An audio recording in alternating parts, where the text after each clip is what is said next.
na parte da aula, né, com o estudo de caso 2, que vai trabalhar sobre a osteoporose. Vamos lá, então, com vocês. A senhora MLR, 66 anos, é doméstica.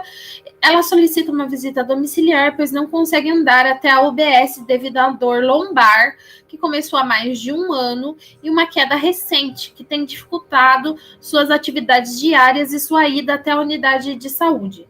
A senhora M queixa-se de dor na coluna e no quadril, que tem lhe incapacitado para o trabalho.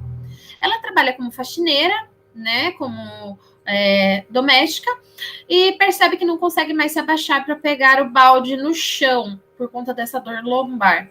A dor aumentou após uma queda enquanto limpava a casa em que trabalhava. Ela refere ter sido atendida em uma emergência no dia da queda, com a necessidade de mobilização da perna devido à fratura, porém somente foi medicada para a dor.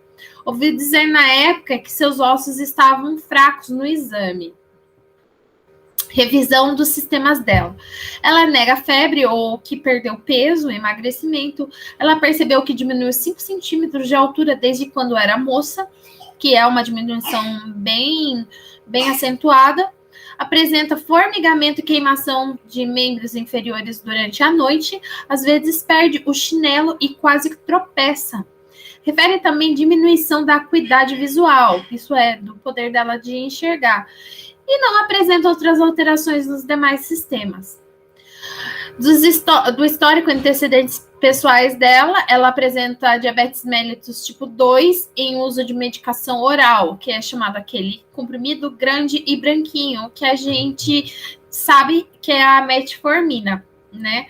Não lembra quando realizou a última revisão da doença, porém refere que come pouco. Sua dieta é baseada em café, pão com patê, arroz e feijão e carne, quando sobra um trocado. A história de fratura de rádio em 2002, após trauma automobilístico. Rádio aqui, no caso, no braço, né? Ela possui 3 filhos de parto normal e submeteu-se à histerectomia por miomatose uterina em 1998, sem que tivesse realizado reposição hormonal.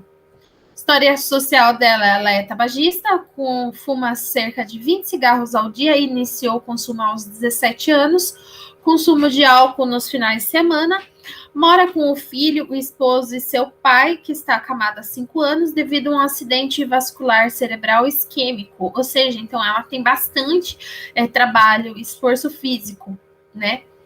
As medicações em uso, como eu tinha comentado com vocês, era a metformina, 850 miligramas por dia, o ibuprofeno, 600 miligramas de 8 em 8 horas, quando ela tem dor, e o paracetamol, 500 miligramas de até 6 em 6 horas, quando ela tem dor. A hipótese diagnóstica principal para esse caso é a osteoporose, né? Por conta do histórico dela com a presença de diabetes tipo 2, a desnutrição, a história pessoal dela de fratura, né? Após a queda, que leva a uma hipótese diagnóstica de osteoporose com a dor lombar que essa senhora apresenta, né?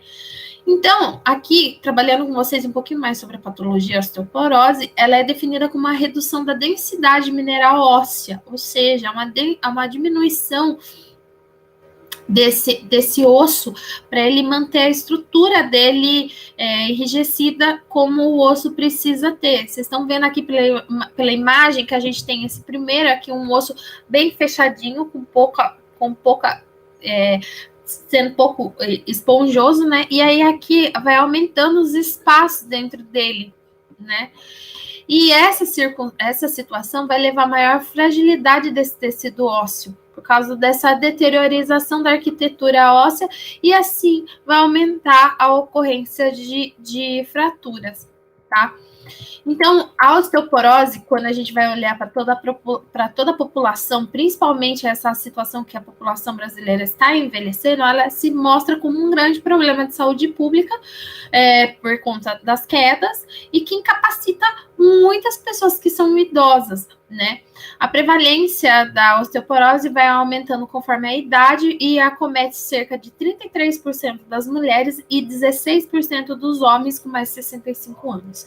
Então, as mulheres, elas têm uma probabilidade maior de desenvolvimento da osteoporose do que os homens, principalmente por conta da menopausa. Tá? Ela acomete em especial pessoas brancas e asiáticas, e em seguida por pardos e negros, né? Aí, então, a gente tem a redução dessa massa óssea, a deteriorização da matriz óssea, e que vai diminuir essa força da arquitetura do osso, né? O osso vai se tornando progressivamente mais poroso, quebradiço e frágil, né? E fica, assim, facilitando que ele sofre uma fratura conforme a presença de algum estresse, né? Que em outras circunstâncias não ocasionaria a fratura, né? Aí as mulheres, elas têm a maior frequência da osteoporose por conta da interrupção dos hormônios femininos, né, como o estrógeno, né, ou até mesmo depois de algum procedimento de retirada dos ovários, né, que vai provocar uma reabsorção óssea acelerada, né, e contínua, que aí acaba facilitando a ocorrência da osteoporose, né. A gente vai chamar como osteoporose primária aquela que ocorre por conta de um processo fisiológico, ou seja, por conta dessa redução do estrógeno nas mulheres, por conta da menopausa, ou através do avanço da idade, que vai levar a essa redução dessa massa óssea, né? A maioria das pessoas, elas desenvolvem osteoporose de forma sintomática, né? Porque não se tem costume de avaliar a composição desse osso conforme vai se progredindo, e na verdade, quando se observa a osteoporose, é quando ela já tem um avanço dela muito grande, né? Quando já aconteceu alguma fratura. A gente vai chamar de osteoporose secundária quando ela não é por conta do envelhecimento ou por conta dessa menopausa, mas sim pela ocorrência de um hipertireoidismo, algum problema nas tireoides e nas paratireoides, síndromes específicas como síndrome de Cushing, né, ou diabetes mellitus, na ocorrência de artrite reumatoide, espondilite anquilosante e outras causas também de origem farmacológica, as pessoas que estão fazendo um uso alto de glicocorticoides, uso do lítio, algumas pílulas anticoncepcionais, como a medroxiprogesterona, que é a Depo-Provera, né, que vocês vão fazer a aplicação com frequência nas unidades básicas. Aí, levantando aqui algumas outras patologias que elas vão afetar o metabolismo ósseo, né?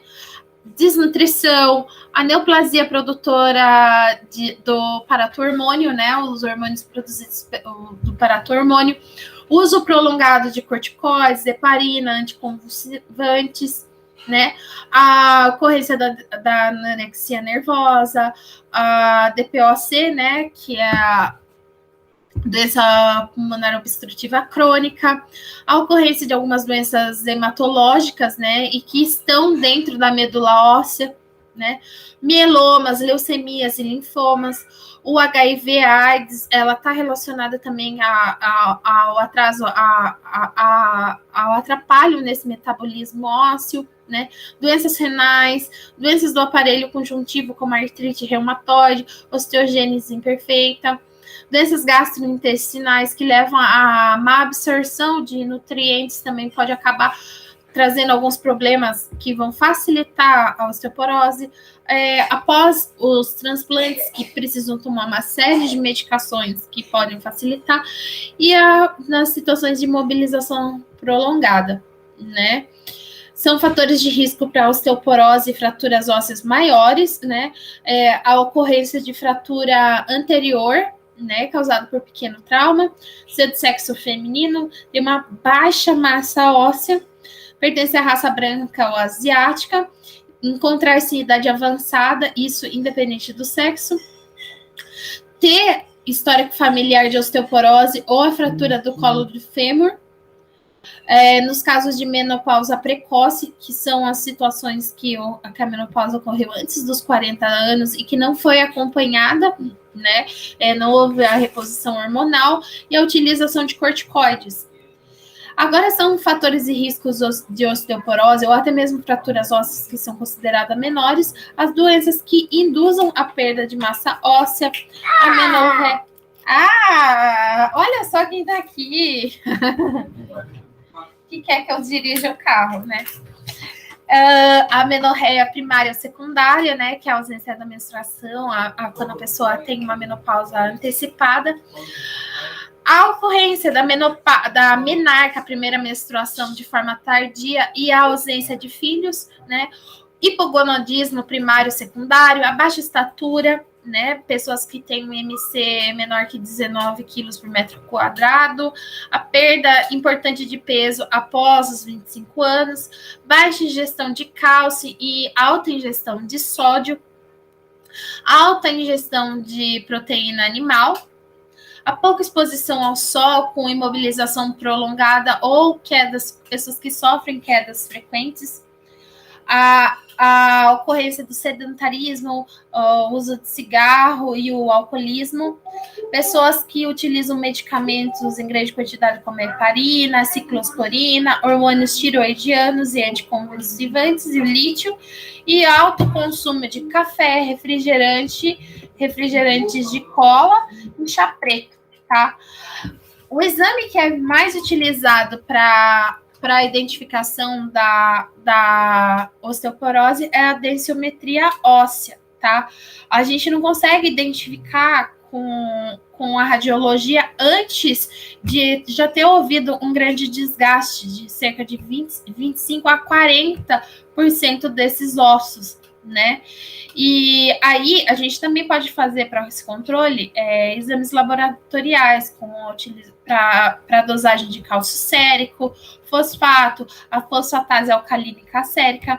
A gente pode observar se há na eliminação de xixi o cálcio, né? A excreção urinária de hidroxiprolina, hematócrito, né? Que são elementos que estão presentes no sangue humano e que não era para estar de forma alguma na urina, tá? Tratamento para osteoporose é uma doença crônica progressiva, né? Uma dieta rica em cálcio e vitamina D, ela tem que ser feita, mas estimulada principalmente antes de todo o problema se instalar, tá? Realização de exercício físico de forma regular para sustentação de peso, vai promover uma boa formação óssea, né? Sempre estimulando pelo menos de 20 a 30 minutos de exercício de 3 vezes ou mais pela semana. Os medicamentos de primeira linha a serem utilizados são vitaminas e suplementos com cálcio e vitamina D e bisfosfonato. Tá? São cuidados de enfermagem.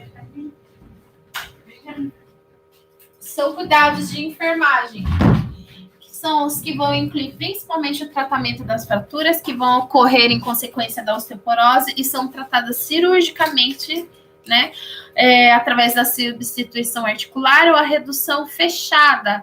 Todos são processos cirúrgicos, tá? Que é a colocação de pinos, colocação da fixação, né?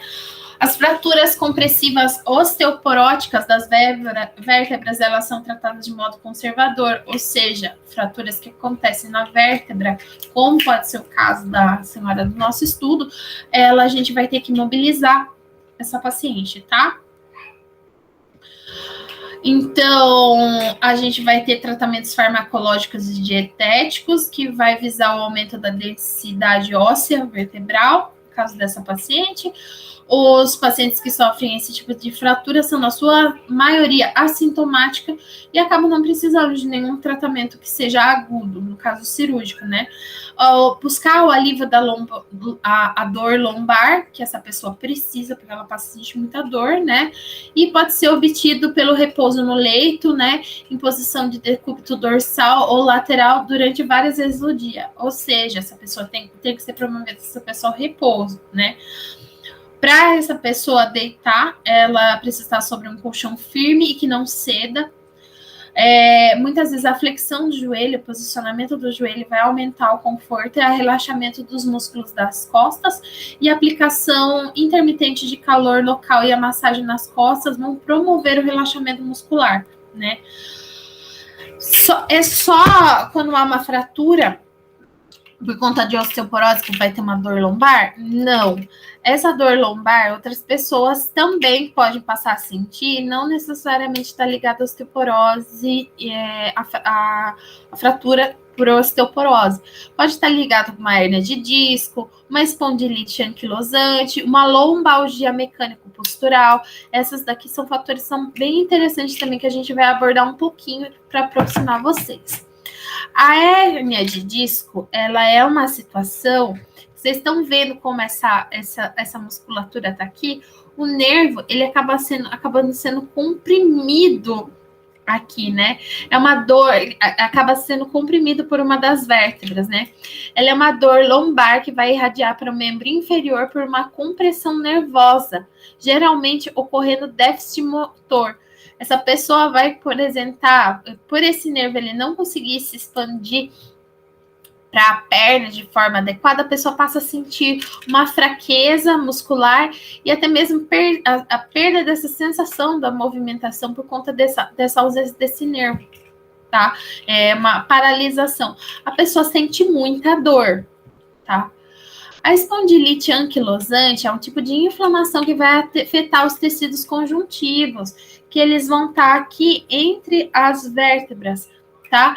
Então, vai haver uma inflamação dessas articulações da coluna e dessas grandes articulações que estão presentes no quadril, nos ombros, em outras regiões, e que também vão estar provocando dor, tá? A lombalgia mecânico-postural, ela é uma dor, ela vai surgir como uma dor de uma forma lenta ou insidiosa durante algumas semanas, né? E que vai estar associada a uma rigidez dessa coluna, né?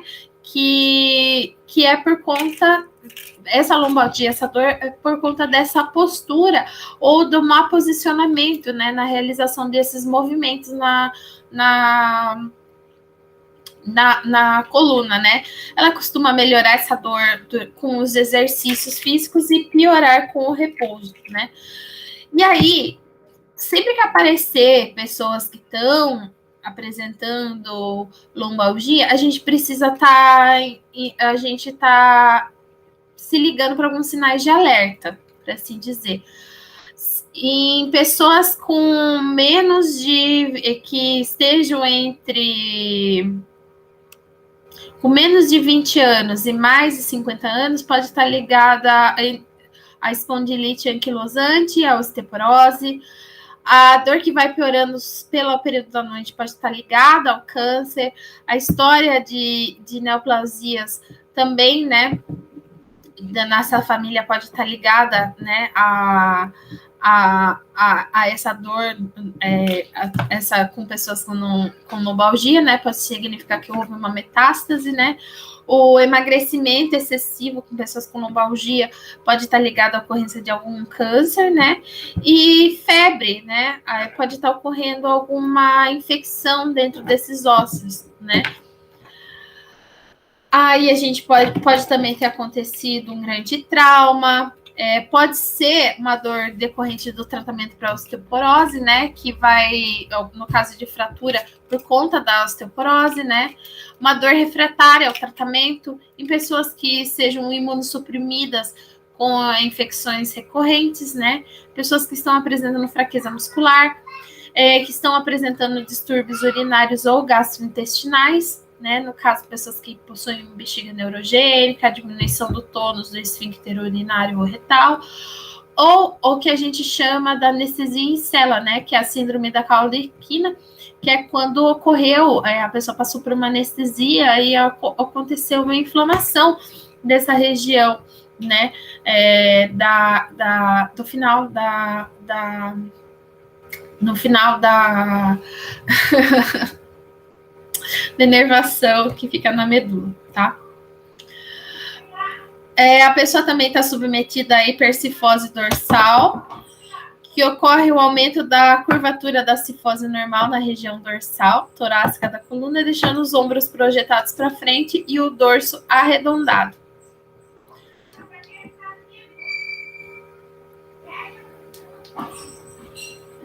Sinais e sintomas de osteoporose. Então, voltando para a temática da osteoporose, a diminuição da estatura referida, restrição de movimentos, hipercefose dorsal e a dor lombar crônica.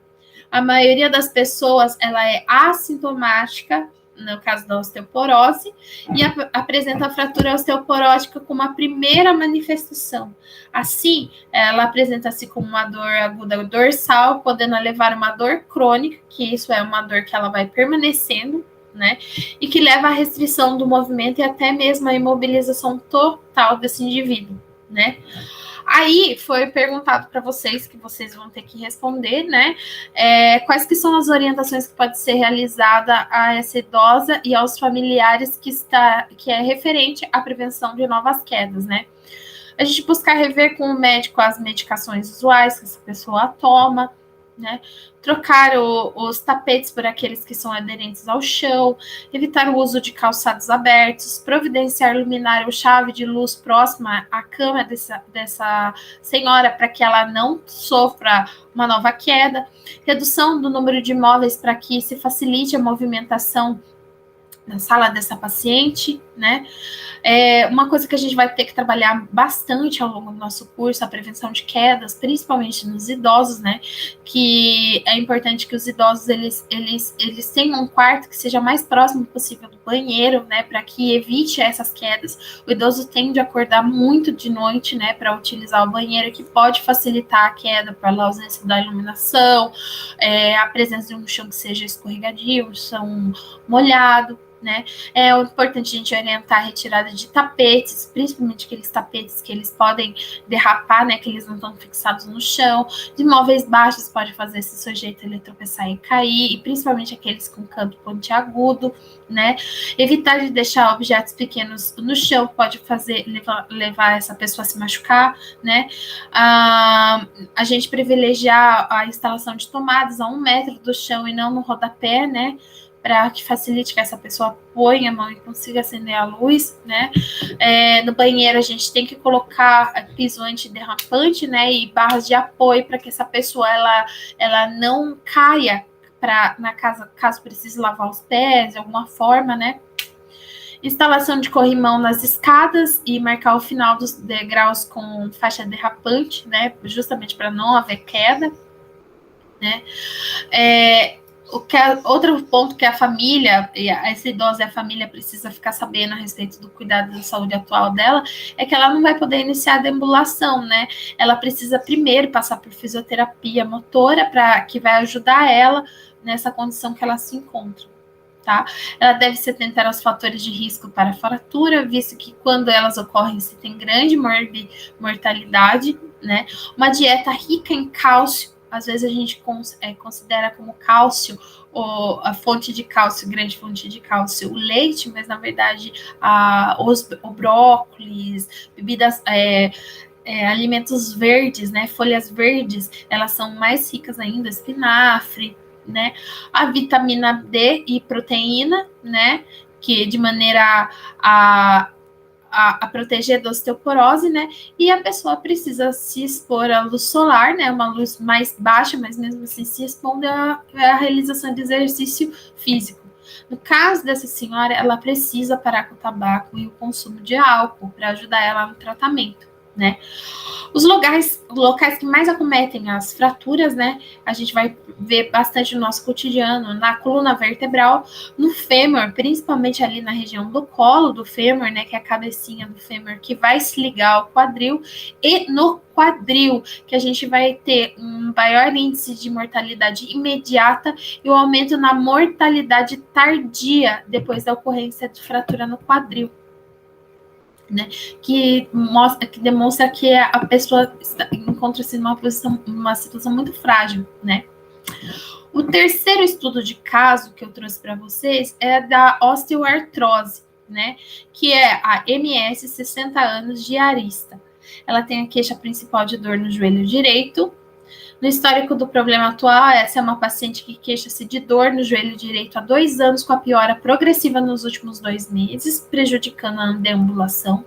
Ela nega dor em outras articulações, relata que a dor piora com o movimento e melhora com o repouso, e faz uso de analgésicos simples, como o paracetamol, que alivia a dor, porém que agora não há melhora com o uso dos mesmos. Ela nega trauma.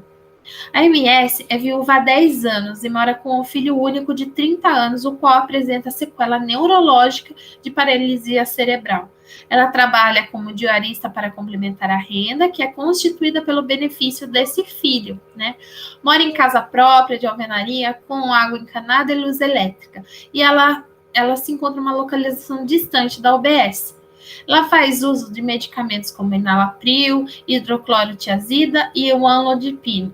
Eu cobrei de vocês presencialmente que vocês falassem para que servem esses medicamentos.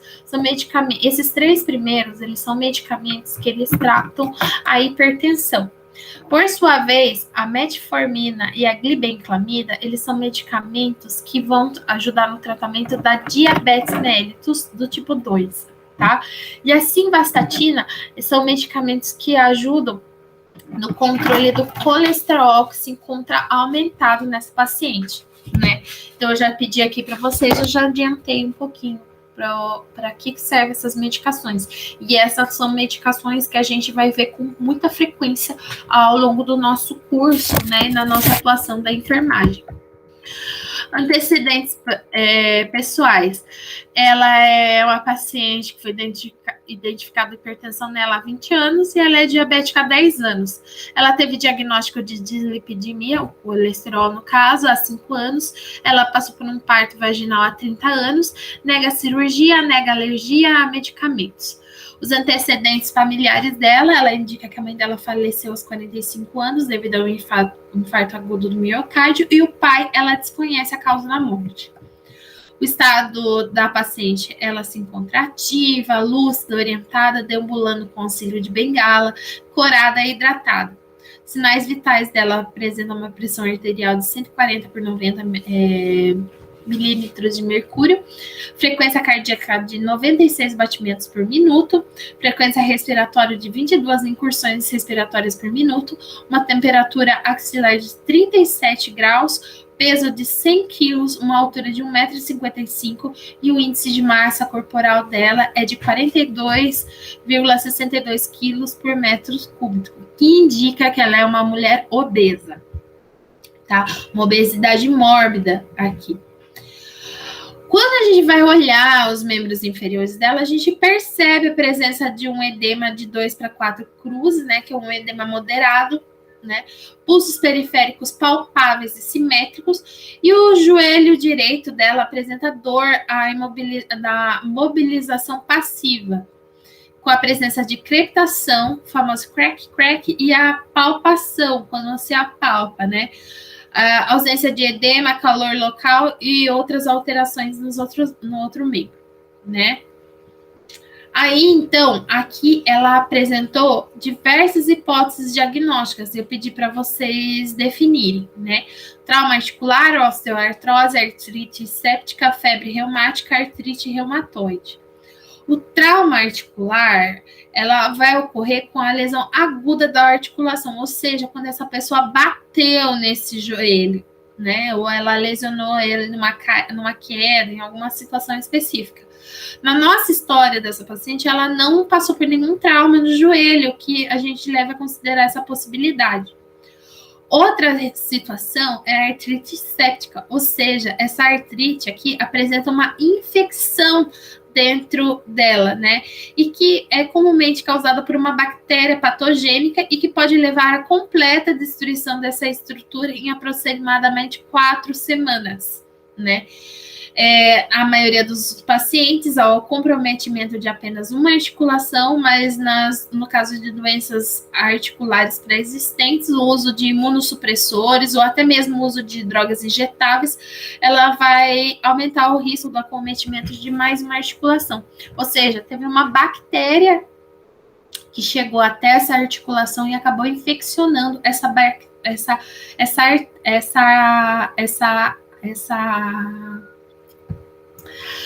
essa articulação, tá? No caso de suspeita de artrite disséptica, no caso a pessoa apresenta febre, e ela nega essa situação de febre, né? Também pode acontecer a ocorrência de uma artrite reumatoide, que é, no caso, uma doença autoimune. Ela acontece quando o corpo da gente entende que as células que compõem as articulações, elas são antígenas, ou seja, o nosso corpo passa a atacar as células das articulações, porque não reconhece como parte do nosso corpo, né? E que vai acabar provocando um inchaço, uma rigidez, uma dor nessas articulações, né? E que vai acabar levando a limitação da movimentação no dia a dia. Tá? Onde a gente vai ver mais casos de artrite reumatoide é principalmente nos dedos, nos joelhos e tornozelos, tá?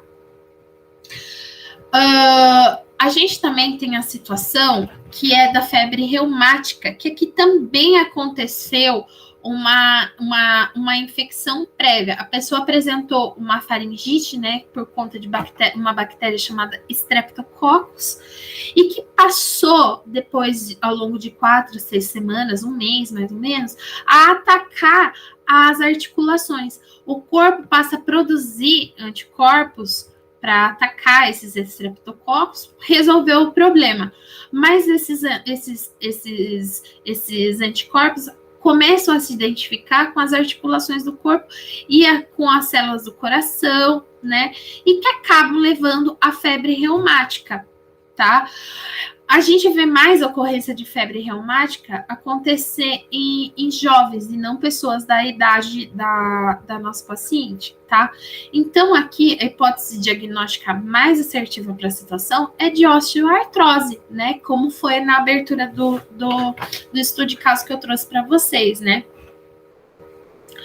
A pessoa está apresentando uma dor monoarticular, né, que muitas vezes é em um só membro que está ali apresentando a osteoartrose, que é uma dor, é uma situação crônica, progressiva, que vai piorando com o movimento e vai aliviando com o repouso.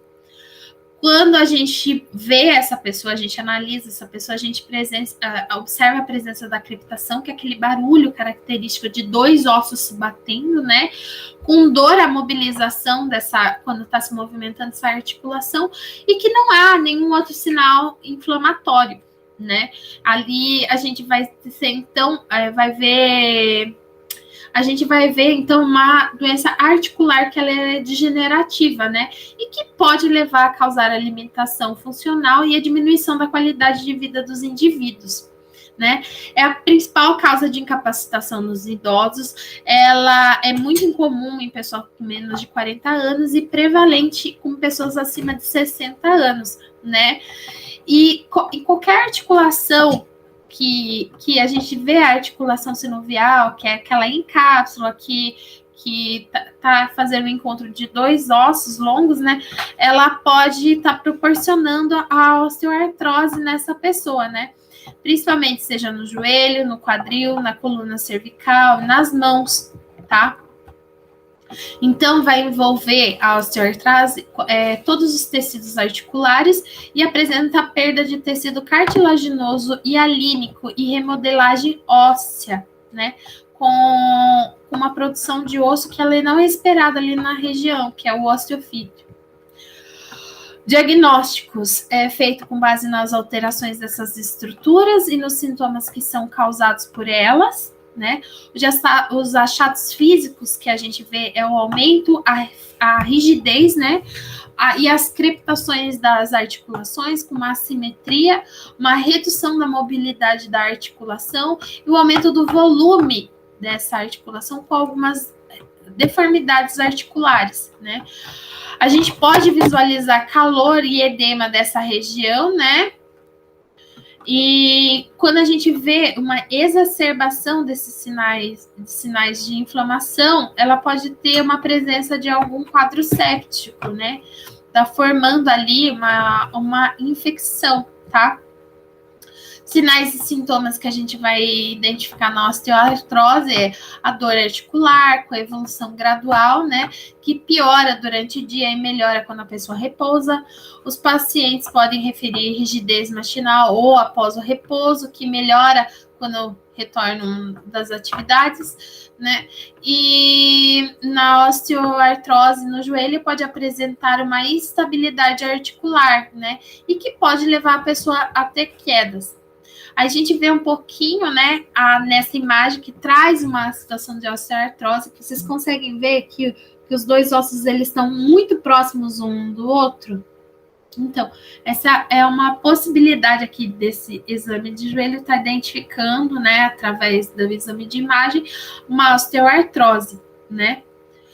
Aí a pergunta, o diagnóstico da paciente é de osteoartrose, como a gente trouxe, os sinais e sintomas relacionados a essa condição é a dor com a piora do movimento e melhora com repouso, ela nega histórico de trauma, presença de dor articular associada a osteofitos na radiografia, além de idade maior de 50 anos, com a crepitação articular ou rigidez por menos de 30 minutos, né?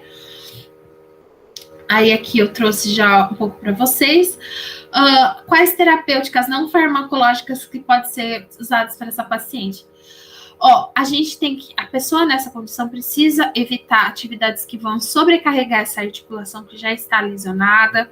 A gente precisa melhorar como está um problema nessa articulação e que pode lesionar esse osso, a gente precisa fortalecer esse músculo, né, justamente para que não sobrecarregue essa articulação, né, e que se aprimore essa função, remover as cargas que vão atuar sobre essa articulação, né, e que nesse caso pode ser utilizado algumas órteses, isentá-las, né, para ajudar a reduzir a carga que é suportado, né, a pessoa pode passar a usar muleta para diminuir essa carga. Sobre a terapia farmacológica, a gente sempre proporciona, como primeira opção para esse paciente, analgésico simples, que é paracetamol e a dipirona, né? E conforme não vai se resolvendo, aí os médicos vão prescrevendo algumas outras medicações, né? Sendo não valorizado, que é contraindicado, a utilização dessa quarta opção aqui, dos opiáceos, né? Como a codeína e o tramadol, né? Então, aqui nesse tratamento vai incluir a realização de exercício físico, né? A busca da diminuição e o controle desse peso, que pode auxiliar na diminuição da dor, né? A realização de exercícios que aumentem a amplitude do movimento, como o alongamento, a realização de exercícios aeróbicos, né? E exercício de fortalecimento muscular, que é a musculação. Tá? Pode ser utilizada a aplicação de calor local para ajudar a diminuir a dor e o espasmo muscular, tá? É muito interessante a utilização de calçados, né, e palmilhas que ajudem a diminuição do impacto, né, para não sobrecarregar esse joelho. O tratamento, então, vai ter essa diminuição de impacto da articulação, a buscar a melhoria dessa força, né, o condicionamento do músculo e a remoção de cargas nessa articulação. Então, faz parte do nosso cuidado de enfermagem, a promoção de apoio de autocuidado, que essa pessoa procure se cuidar, né, o suporte social personalizado, né, as orientações para perda de peso, a realização de exercício, né, a utilização de órteses, né, no caso das palmilhas, a realização de terapia ocupacional, a proteção dessa articulação, né, com a utilização de joelheiras, né, e aparelhos para auxílio às atividades do dia a dia. Outra coisa que é importante a gente utilizar em todas essas patologias que envolvem o sistema locomotor é a utilização de escalas para avaliar a intensidade da dor, né? Que a gente pode ver de ajudar essas pessoas através da quantificação dessa dor, né? Sempre perguntando para a pessoa, de 0 a 10, quanto que tá essa dor? Para a gente poder ter medidas efetivas para a população. Tá bom?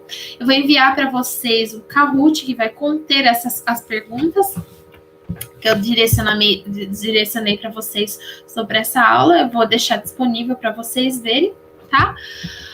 E é isso, pessoal. Espero que muito que vocês tenham gostado da atividade da aula. Foi feita com muito carinho para vocês, né? E eu venho em breve para apresentar sobre o sistema gastrointestinal. Um beijo a todos, bom final de semana e obrigada.